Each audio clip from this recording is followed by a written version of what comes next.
Oh,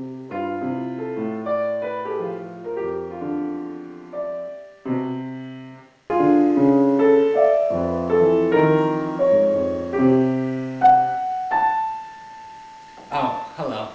I'm Reid I'm sorry I didn't see you there. I was just embracing the music.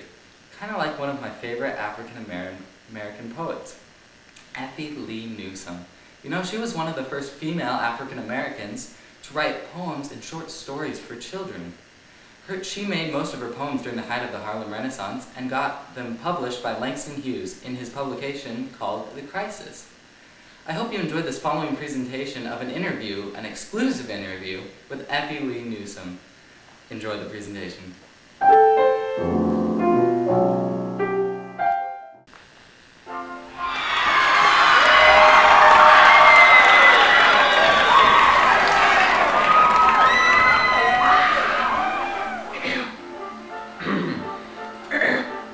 Hello, I'm Reid and I'm here with Effie Newsome.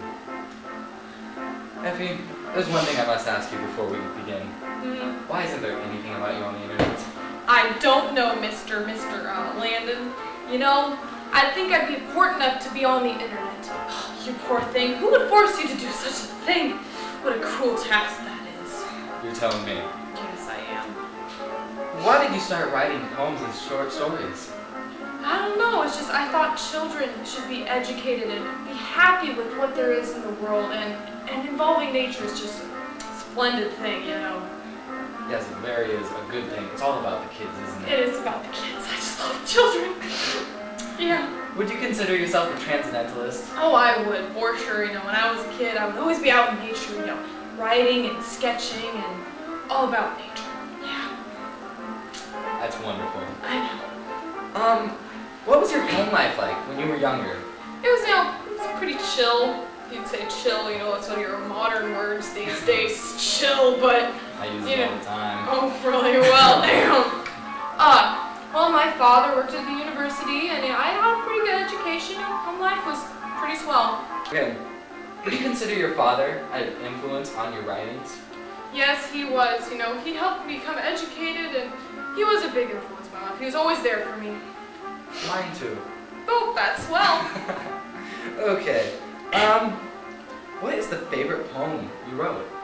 Well, personally, I liked Morning Light and that one that started with a G, Garden kind of something. thing. But you know, because since there's like no information on the internet about me, I liked Sassafras Tea. Sassafras Tea. That's one of my favorites. Really? Well, yes. That's just awesome. It was also one of the only ones that I was given. Oh, what do you know? Would you care to read it for us? I would love to read it for you. Here. Okay. Sassafras Tea. The sassafras tea is red and clear in my little white china cup. So pretty I keep peeping in before I drink it up. I stir it with a silver spoon, and sometimes I just hold a little tea inside the spoon, like it was lined gold. It makes me hungry just to smell the nice hot sassafras tea. And that's one thing I really like, that they say is good for me. That's just splendid. Aw, thank you. Now to me, this is just my interpretation of the poem. Uh-huh. It sounds like you're talking about the social issues of the day and how the African Americans just want to be considered equal to the white Americans. And it's just so chock full of symbolism. I can't help but be shocked and awed about how much you crammed into this small yet meaningful poem. Yeah, you know, that was actually a very hard poem for me to write, because originally I wanted to make it a donut, and not sassafras tea. A donut, you know that Dimsdale character? I wanted him to be baker. Oh. This donut was going to have like white dough, chocolate drizzled. But you know, anyway, that's besides the point. But yes, I crammed in a lot of deep stuff in that little poem. I must ask, how were you able to get your poems published in a time when there are so many poets making so many poems? Well, I get by with a little help from my friends. You know, Langston Hughes and W.B. Du Bois, helped me publish some of my writings into the Crisis and other various journals. You know the funny thing? They're all on the internet. Oh, well, that's interesting, isn't it? Yeah, just a little bit. Yeah. Well, thank you for your time, Oh. Miss Newsome. Oh, thank you. Well, that's our show today. I hope you come back next week when we have Langston Hughes. He's on the internet.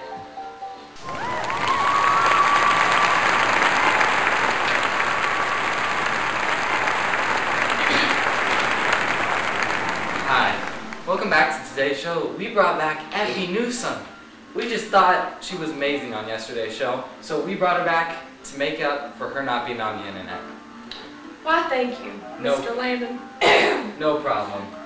Well, yesterday we sort of ran out of time when we wanted to analyze your poem a little bit further. I'm sorry about that, but we're going to make it up to you today. Oh, well, thank you. So let's start off. All right. Sassafras tea was the poem. Yes. Now the first line, the sassafras tea, is red and clear. What was going through your mind when you wrote this? Well, I thought to describe the tea, I thought maybe colors and, description of the tea itself, and I picked red. Red could be a sign of, nobility. And obviously, this speaker was not of the higher class. And maybe that's what she wanted to reach. Maybe that was one of her pleasures, was to be, richer, more higher up.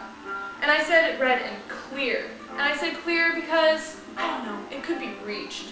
So, maybe she can reach that nobility's little stuff. But, yeah, that's the first line.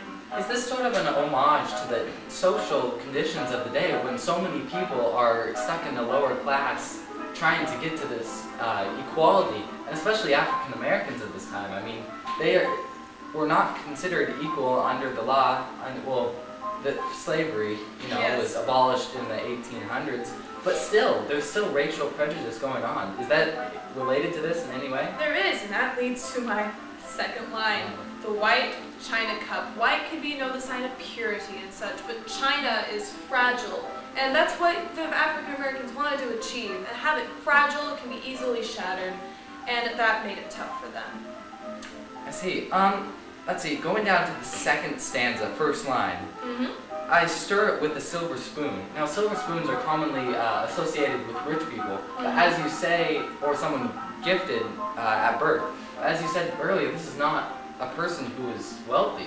Mm-mm. Well, the silver is obviously maybe like an elegance or a higher class, which, she wanted to perceive herself as.